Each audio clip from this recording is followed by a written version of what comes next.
New CNN video says Hamas agreed to a ceasefire. What? Gaza amid a push by mediators to renew talks. What? In a statement, Hamas said it had accepted a plan presented Sunday by Qatar and Egypt. Meantime, Egyptian officials involved in the discussions tell CNN in an exclusive interview that it has warned Israel that the mass displacement of Gazans is a red line. Let's get more from CNN international anchor Becky Anderson. Yeah, they don't want to fucking deal with them. Doesn't Israel have... No, not Israel. Doesn't Egypt have a wall? They have a wall to keep them out. Yeah, they don't want them coming over there. Who is in Cairo for us. Becky, what more can you tell us about this latest proposal? Two walls? I spoke to the Egyptian foreign minister on a visit up to Rafah, the border crossing on the Egyptian side, the border crossing where so much aid is built up trying to get into Gaza. And this was yesterday, and we discussed the ceasefire proposal that had been tabled to Hamas at that time. The last 48 hours here in Cairo, behind the scenes, has been extremely busy. Both the Egyptian and Qatari mediators who've been long involved in trying to get a comprehensive solution to end this war have really ratcheted up their efforts over the past 48 hours, trying to get some sort of framework together that might end this war. They are extremely concerned. Imagine believing Hamas will adhere to a ceasefire. They'll break it the moment it's no longer useful to them, like every previous time. Well, they don't have Iran that's able to support them in the same way because all of their military got destroyed. So, like, they don't have basically the same level of infrastructure that they had before Trump bombed the shit out of them. So, that's it. And also, Israel bombed the shit out of them. So, yeah, oh, yeah, that did happen, right? Yeah, exactly. And so, like, if you cut off the funding, if you cut off all their stuff, yeah, all of it? No, not all of it. Definitely not all of it. I'm sure they're getting still some of it. But it's dramatically reduced, I'm sure. They'll rebuild? Yeah, exactly. And by the time they rebuild, most of the guys that are running Hamas will be dead. And again, a lot of these guys that are like, oh, well, we are, you know, we're going to die for God. A lot of them that are saying they're going to die for God aren't about to die for God. Whenever they're faced with the inevitability of that, suddenly people become a lot more rational.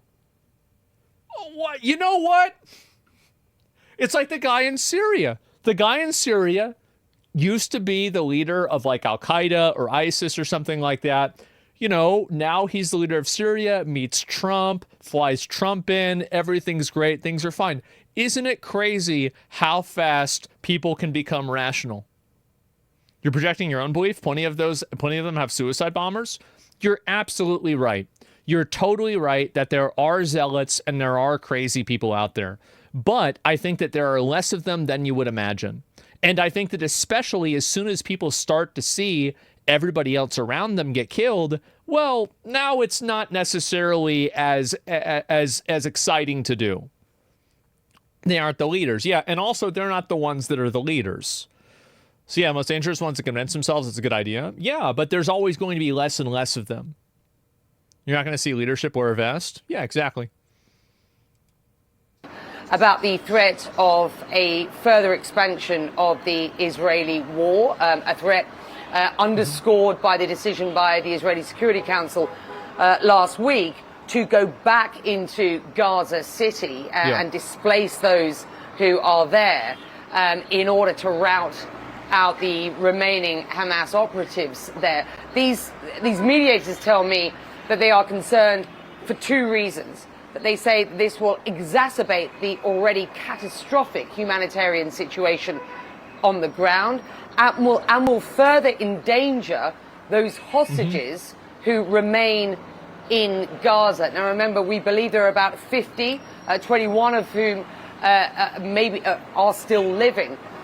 The efforts by these mediators are to get this temporary truce, this partial sort of phased plan for release of half of those hostages over a 60-day period, which will at least relieve the pressure somewhat and get this surge of humanitarian aid in. When I spoke to the Egyptian foreign minister, you know, he has real reservations about the political will from either party for a resolution of this, particularly on the Israeli side. This is part of what he told me.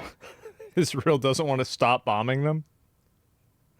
The worst thing is that I think that what's happened now is that this conflict has gone on for so long that I think a lot of people have kind of lost that and this is what happens with every big social event and every big problem, is that there's like a surge of enthusiasm and a surge of outrage around it.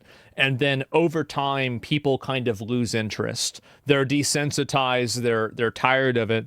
And so Israel also now might want to continue the war because there's no more political capital to lose effectively. Like, they already have people that hate them. The pro-Palestine movement is kind of, I think its climax already happened, basically.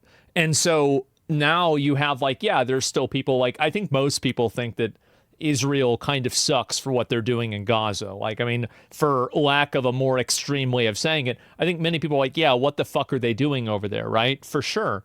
But at the same time, I think that definitely the enthusiasm around that has declined. I think it's tremendously declined. Not at all. Okay, some people don't. That's fine.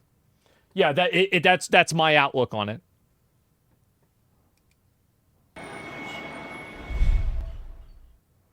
What we have to do now is to implement the proposal of Steve Witkoff, the U.S. Special Envoy. Which is a phased, partial... So it looks like what the U.S. is trying to do this. Because if it's a proposal by him, that means it's a U.S. proposal. agreement, a temporary truce. At least to have a cooling off period to allow more trucks to enter into Gaza. And during this 60 days of the ceasefire, to engage in a serious negotiations to make this ceasefire sustainable. Can I be clear, Foreign Minister, is that the only proposal then on the table at present? The Witkoff proposal to all intents and purposes? This is the practical one. Of course, the Israelis are talking about ending the war, one and done. having a comprehensive deal, but they are putting impossible, conditions to be realized on the ground. What those impossible conditions are? I mean, by talking about, of course, disarming Hamas now, that they will not allow neither Hamas or Fatah or the Palestinian Authority to be there in Gaza. As long as there's Hamas, there's not going to really be like a lasting peace, I think. I mean, it's a terrorist organization. But having a ceasefire and then working with them, the thing is that, and that's the reality, right? Is that as soon as there's a ceasefire and these people realize they can walk away, many of them will walk away. They're not going to keep fighting till the bitter end. Some of them will, but if you're only dealing with the most extreme zealots, it's a lot easier to do than when you're dealing with all of them together. Something, not logic and not practical. Mediators say that they have secured 98% of what was the original Steve Witkoff proposal back in July. But it's not clear what the remaining 2% is, and that could be an awful lot of detail that is still to be hammered out. The other big point at this stage is that there has been no official response to this proposal from the Israeli side. And we know the Israeli position has hardened since that last proposal. Israel wants to see the end of Hamas. They believe that Hamas is on the ropes. They want a comprehensive deal, a one-off deal, which effectively releases all the they're totally fucked. I mean, like, they obviously they are. Hostages in one go. And that is not what this proposal is all about. It would be crazy if both of these got ended. Like, I have to say, like, if Trump ends up ending the fucking Israel-Hamas thing, Israel-Palestine thing, or not even end, it's really probably realistically it's not going to end it, right? It's just going to be a pause, maybe hopefully a long-term pause. If he ends that and the Ukraine-Russia thing, that's going to be insane. So we can tell on the details that we have. Back to you. Becky Anderson, live for us in Cairo. Thank you so much. Yeah, Becky. That's insane. I didn't even know this. I didn't hear about this at all. Holy fucking shit, man. Hamas will not allow anyone to walk away their meat shields for them. Yeah, but eventually you run out of meat shields. Israel has done a pretty good job at that. They've killed tons of civilians over there. They have no problem bombing civilian areas if they think Hamas is there. Eventually, it's the same thing I said about Ukraine. Eventually, people stop. Like it happens. And I know it sounds bad to say, but that will happen. Bomb enough of them, do it enough times, and you will eventually, if by nothing else, weed out all of the people that are the extremists, and then all you're going to have left over are the more fair weather people, and then they stop. So yeah, they won't stop? Okay. All right. Well, let's wait and find out. Might makes right? Yeah.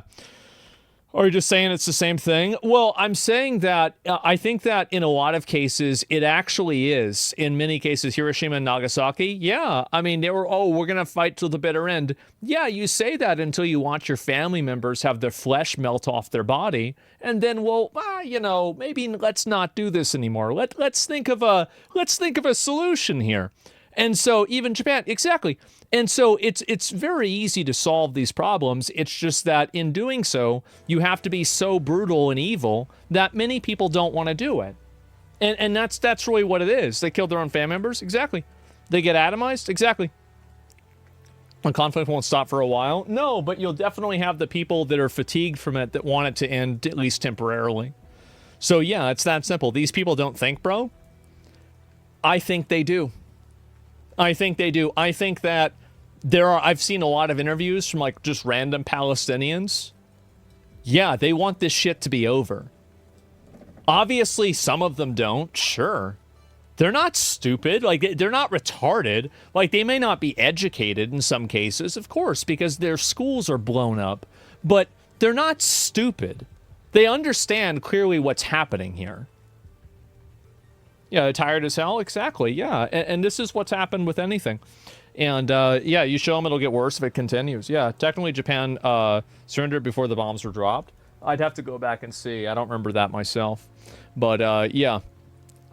And most people don't like war, and few that enjoy it, though, being in battle. Yeah, and the people that enjoy being in wars, generally there's an expiration date on that, and it's pretty fucking early, right?